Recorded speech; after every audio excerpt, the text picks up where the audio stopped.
We'll start with this.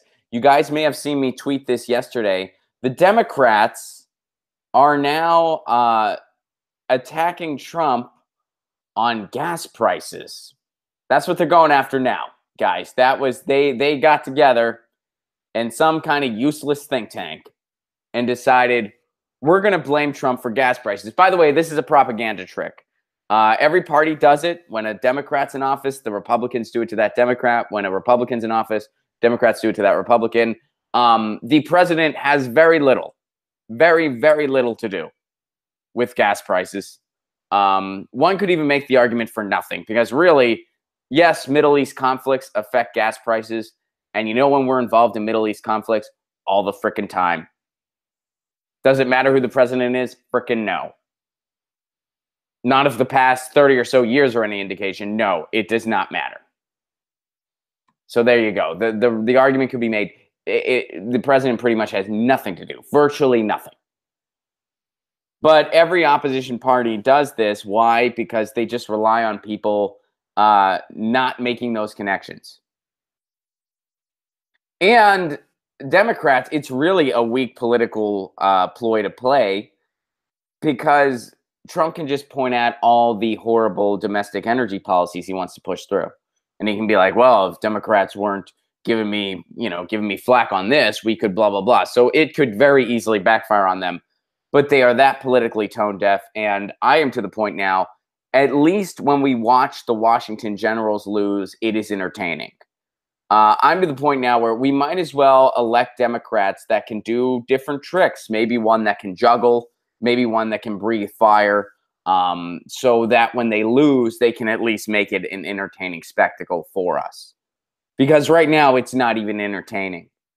And how tone deaf can you be to think, oh, we're going to get on him on gas prices, something nobody's talking about, something that, does everybody know that the president has nothing to do with that? No, there are still people that don't make those connections.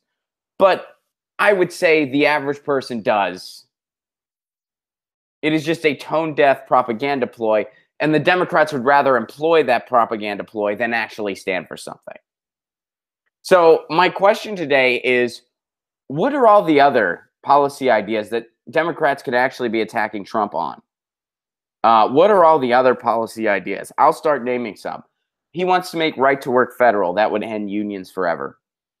Something no one's talking about. That's something Donald Trump wants to do. Or the Trump administration.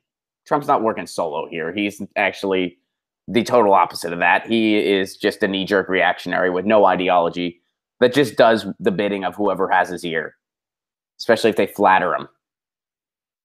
So they could attack him there.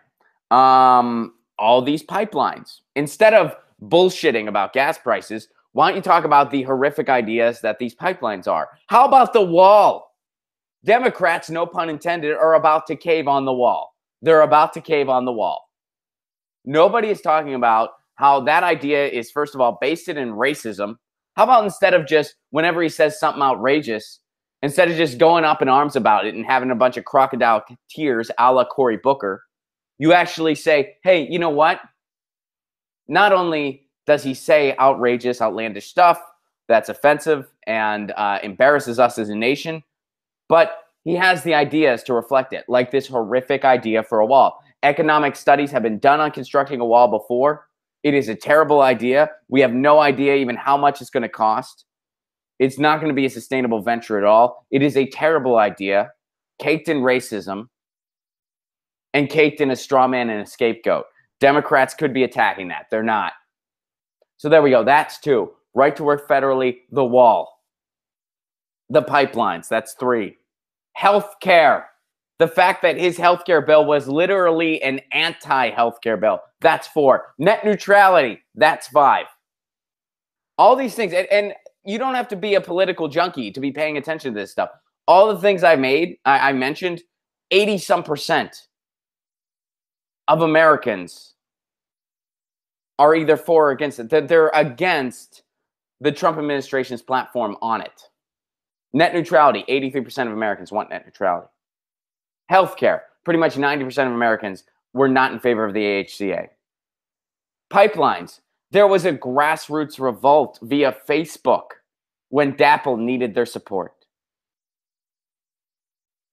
Right to work federal. Most people support unions, and most people support living wages. So let me turn it over to you guys. What are some, and Pasta, help me out here. What are some other policies other than gas prices, which you can pretty much name anything?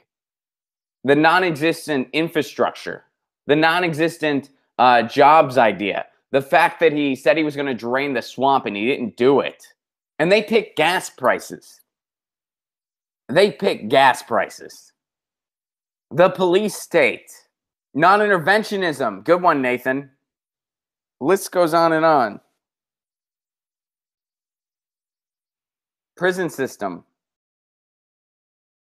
Hey guys, thanks for watching. That was a clip from Get Your News On with Ron, the world's first viewer-curated streaming news show. What does that mean? That means I log on to a stream and people tweet me articles over on Twitter at Ron Placone, or they use our Reddit subsection, which is just Get Your News On with Ron over on Reddit. And that's how we build the show. I'm seeing all these articles for the first time. We are literally getting our news on together. Follow me on Twitter at Ron Placone so you can participate.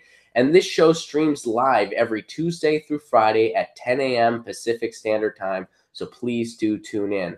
If you want to support this show, you can do so over on patreon.com/Ron Placone, where for as low as $1 a month, you get access to exclusive podcasts every week, exclusive videos, free tickets to shows when I'm performing in your town, and more for as low as $1 a month. Please do consider it. Thank you so much for your support. This has been Get Your News On with Ron.